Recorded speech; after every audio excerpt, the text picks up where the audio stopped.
Gunnar was in town for business. It was the holiday season, and as happens that time of year, the gods and fate handed him an invite to a holiday party. Because that's what handsome single dudes get. Invitations to holiday parties. The invitation was for the following night, and that's an important detail, but he finished work early and called his friend Erica. Erica, say hello to everybody. That's Erica. And she said, there's another party. It's happening 2 blocks from your hotel. You should go. So he did. It was the best decision Gunnar ever made in his entire life. He saw her across the room in a terrible bar. The same terrible bar that many of you will likely end up in tonight. Physically, and perhaps even metaphorically. He asked Erica, who is that? She smiled and announced proudly, that's Ingrid. She's my roommate. And that night, Gunnar donned an abominable snowman mask, aka Yeti mask, made holiday merry, and did all he could to remain aloof while chatting her up. But he was completely enchanted by Ingrid, smitten. As the party wore down and people went back to wherever it is people go after they've witnessed a grown man falling in love like a wide-eyed high schooler, Gunnar went back to his hotel room and thought he'd never see her again. But then he looked at the invitation for the party the following night, the one he was originally intending to attend, and realized that Ingrid was throwing the party. Again, they talked all night. When he finally got her number, he put it into his phone this way, with this note. Quote, friend of Erica's, met in Austin, December 2009, will be my wife. Ingrid came to the Ingrid and Gunnar party a little more slowly than Gunnar. She met what she describes as a sweet, brilliant, well-dressed man who, well, lived in D.C. and thought that she would never see again. Little did she know about his platinum status and willingness to travel across the country.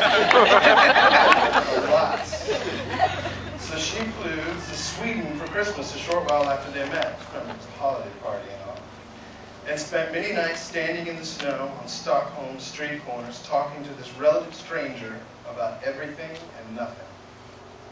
That was what she describes as the moment for her when she realized that Gunnar cared enough to observe international time zones, huge cell phone bills, and her self-described neurotic rantings just because he wanted to hear her voice. Since then, Ingrid and Gunnar kept in close contact. They practically traveled the world to keep close. They went to great efforts to keep in each other's company while living in different parts of the country. Then, Ingrid moved to Washington and hated it. But Gunnar, being a man of rare chivalry, deeply in love with an unhappy Ingrid in D.C., and perhaps even deeper within her subtle powers of persuasion, moved to Austin. They settled down. They got a dog. They built a life together. So now they're getting freaking married. It's like justice really exists in the world or something. So that's their personal history. But they each have more history behind them than what they've personally crafted. Let's discuss. Ingrid and Gunnar are very literary people and have a hard time taking anything seriously unless they have words on paper, hence these binders. So we're going to begin their deeper history testimonial with some readings. We'll start with a favorite storyteller of Gunnar's. His name is Utah Phillips. And he views our history in a particularly beautiful way. Time is an enormous, long river, and I'm standing in it, just as you are standing. My elders are the tributaries, and everything they thought, and every struggle they went through, and everything they gave their lives to, and every song they created, and every poem they laid down flows down to me. And if I take the time to ask, and if I take the time to see, and if I take the time to reach out, I can build that bridge between my world and theirs. I can reach down into that river and take out what I need to get through this world. So we want to welcome Ingrid and Gunner's tributaries, Nancy Hellickson, Owen Hellickson, Cynthia Swanson, and Lane Powell. And their tributaries, Rita, Bill, Owen, Ann, and Ann with an E, JC, Bob, and June. The recognition of their tributaries, who labor to bring them to this place and time, is beyond important to them both.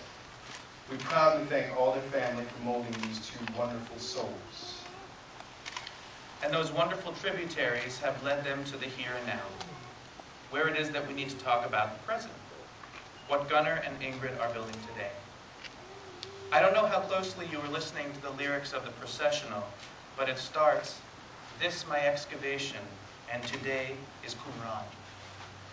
Qumran is the city in West Bank where the Dead Sea Scrolls were discovered.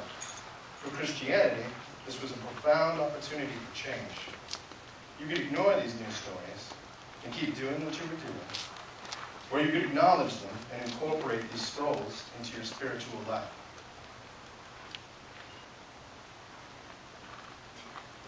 This marriage, today and now, going flawlessly,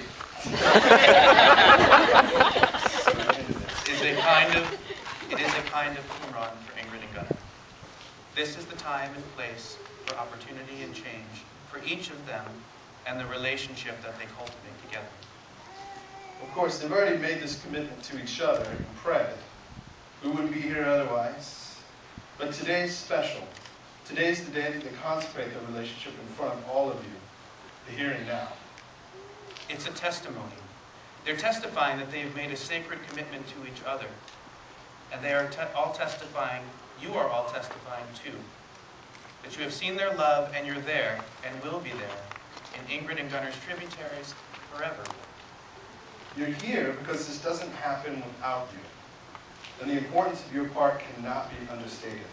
So much so that this couple wants to pledge to each other in their own chosen way, in this public space, way out in the middle of nowhere, for you to hear.